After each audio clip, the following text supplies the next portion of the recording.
What shocked this European the most about New Zealand? As a European myself, I'm very curious into these points that she's going to bring up and see if I can relate to it. I think she's from another country than I am from like listening to the first few seconds when it played. But yeah, so I'm interested to see um, my perspective on that, and I hope you will be too. Hi everyone, I'm Sasha and I've been living in New Zealand almost for a year. When I moved here, I expected to see nature, beautiful places, but what shocked me the most, it's not tourist things, it's something else, some small details people don't talk about. And in this video, I want to share with you top strange and unusual things for me as Belarusian, as European in New Zealand. I think it will be interesting for a lot of people because I would also like to know what will surprise people in my country. So for you, I'm gonna be like this exotic fruit who is talking about. First of all, this seems very peaceful wherever she is right now in these woods, and the birds in the background seems very nice. About maybe usual things for you, but for me, something new. So let's start. A lot of people making jokes that in New Zealand everything is vice versa, that everyone is walking on hands here is a little bit true. Not physically, but in different details. For me, it was everything so different, like people drive on the left. New Zealand needs sunrise the first in the world. New Zealand has the biggest time difference with the rest of the world, and sometimes I really feel like I'm not far from Antarctica. My relatives are still shocked how far I am, how big difference I have with them, and it's true that it's closer for me to come to Antarctica than to my native home.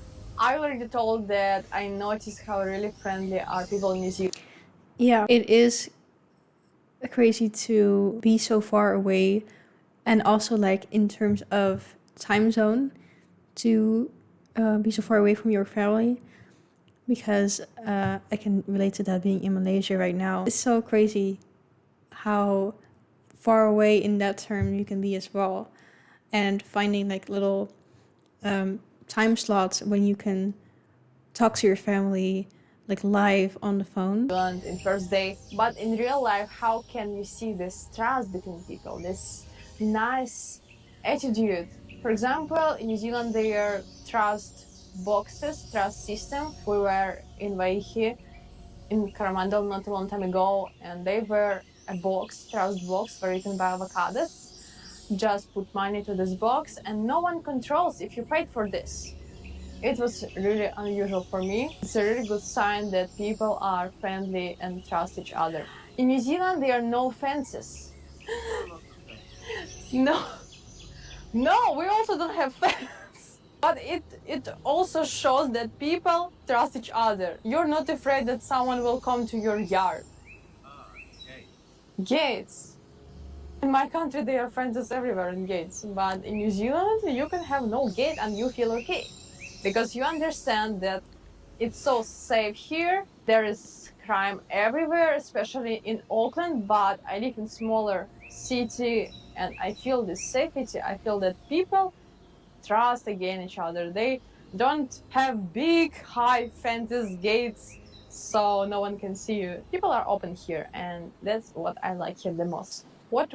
Yeah, I can imagine that from watching those videos that I have, that you guys in New Zealand do seem to be open and trusting, which is really valuable and makes life feel a lot safer when you're in environments like that. Also, me being from the Netherlands, it's kind of the same. The Netherlands is also really safe, relatively speaking. So yeah, I guess it's different in her country where she's from. Was I also wondering about? People can walk everywhere barefoot and in pajamas. They can go to doctor even in pajama and barefoot. They can go to grocery store barefoot. And as I know, it's not only about how hot is the climate here, but it's also about grounding. People know that there is good energy in New Zealand, that you need to be connected to the nature, and it's nice to make grounding, it's nice to walk barefoot, and I support this idea, I respect this, and I would also like to walk barefoot, but in my mindset there is still this city life when you always need to have shoes on. And people have very different style compared to Europe and USA. Actually, I already told that how can I spot New Zealander? A lot of New Zealander men, they have long mustache, curly hair, and when I see these guys, I understand that they are from New Zealand probably or Australia. You can walk here with socks and slippers or jacket Well, sorry, I don't know what that was, if you heard that. and shorts, sandals, jacket and hat. For me, it was like, what mixed salad is this? No one cares at all how you look like. Everyone feels free, especially women. Yeah, I was gonna say, that must be very freeing. To already know, like, no one really cares. So, I mean, you can still dress up if you want to, I guess. But knowing that it really does not matter, I guess, can be really freeing. I understand that they wear more open clothes because it's more warm in New Zealand, but they have different style and it's very different to most of European countries where I have been. But actually, I will compare it to Barcelona style, Spain style. It's similar. Every restaurant. Yeah, I can imagine when it's like hot, then you really want to optimize for comfort. You're not just gonna wear all these layers and stuff and these narrow, like, restrictive clothes. So that does make sense. And it also makes sense that it would be similar to Barcelona then, because it does tend to get hot there too. I feel like in the south of Spain it even gets hotter usually. Because I went to Valencia for 5 months for my internship for college, and it did not get super hot there. Not like in Sevilla or something.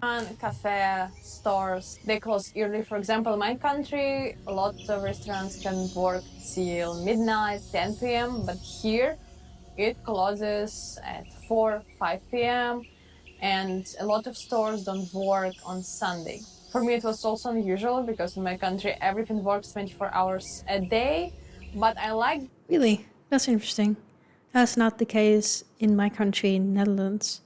So that's, yeah, interesting to know. Here in New Zealand, they know how much they need to work. They don't want to overwork. They find free time to spend time with family. They rather choose to go to the nature, to the ocean, than to club or bar. Of course, there are clubs and bars here, but here there are different priorities. People like nature the most, and I feel like I also changed. I lived in cities, in Warsaw, in Minsk, and I like the city vibe, but at the same time, I miss nature. There were no places to walk, not many parks. But in New Zealand, it's like all natural park. There are so unusual birds. And for me, as I said, it's a new planet. And I'm happy to share it with my family and friends because they've never been here. A lot of people say that it's boring in New Zealand, but if you like nature, you are never bored here. The weather is a separate topic I want to talk about. The weather is so different in every region. Actually, New Zealand has the most strong winds in the world. New Zealand is the windiest country in the world, and I feel this very good, especially. It's the windiest country in the world. I guess I see. Yeah, that makes sense. I guess because it's so, like, out of in the open. Summer. How will I describe New Zealand's season? New Zealand has like West European autumn and spring season. There's not very hot summer and not cold winter, but they are very strong winds. And sometimes it's really annoying. And sometimes you can feel. Oh, it's not that hot.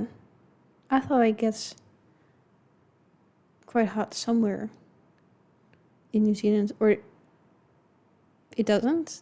Let me know in the comments. This winds even at home because a lot of New Zealand's houses are from wood and all doors, windows are also made from wood. For me, it's also unusual that New Zealand has no heating. You don't need this very much in New Zealand because it's never so cold as in my country, but sometimes you feel it's colder in your house than outdoors. It's not a very big problem, and as I know, there are more and more houses and apartments where there is heating as well. As I already said, New Zealand cares about ecology so much, like nowhere. Actually, if you don't know, if you're going to New Zealand, it's not allowed to bring here any food, any herbs, any dirty shoes or tents, and you can feel this so much how they care about ecology here. It feels like ecology is in the first line here. What was I shocked about that there are no plastic bags in the grocery store. It's much less than in Europe. If you're going to New Zealand, make sure you have your car here, or you're going to buy a car here, or you're going to rent a car here, because there's not much public transport here. Families have here a lot of cars for different occasions, and they don't take public transport at all. For me, it was usual if I take train somewhere to different country or different city. Here, make sure that you're driving. And actually, roads are so different here. It's like amusement park, roller coaster. Sometimes you're feeling sick because of this. If you're going to drive somewhere, sometimes it takes more time as you thought. Of course, there are fancy cars here, but what I noticed that people don't scream about their status, how rich they are, no pressure about status. It's so different compared to most of cities I've been. They don't care about brands. Life feels simpler and lighter here. I think a lot of people will agree with me because New Zealand is one of the so unique countries where there is silence and calm even in cities. You can go. Yeah, I about the status thing. I wonder, like, if you were to put it on like levels with, for example, New Zealand, and then my country, the Netherlands, and the US. I wonder if New Zealand would be like the lowest, as in they care the least about status, then the Netherlands, and then the US. Because of the whole keeping up with the Joneses thing. Because I feel like in the Netherlands, they also care less about that. But I wonder if in New Zealand, they care even less than in the Netherlands about status and the type of car you drive and stuff. To the most beautiful lake in New Zealand, and they are not people at all. You can feel that you're in freedom, especially in South Island. There are less people, and you can enjoy this beauty in calm. At first, it felt strange, but now I value it a lot. And that's why in New Zealand they also don't give tips. It's not common here because you have high minimum wage here, and they don't need taxes so much like in other countries. And actually, what did I notice not a long time ago? That you can go to psychologist, to some dentist, and it will be in their private house. It can look just like simple house, but inside it's modern clinic. For me, it's usual when I see some clinic in high white building. Of course, there are clinics like this here too, but you can have your own office at home. It's normal. And I'm happy that I I opened. wonder if she means like an actual doctor who would have their own office at home, or more like maybe a wellness, what do you call them? Practitioner? Like a masseuse? Is that what you call it in English? Like someone who massages and does facial treatments and stuff like that. Because that's also quite normal where I'm from.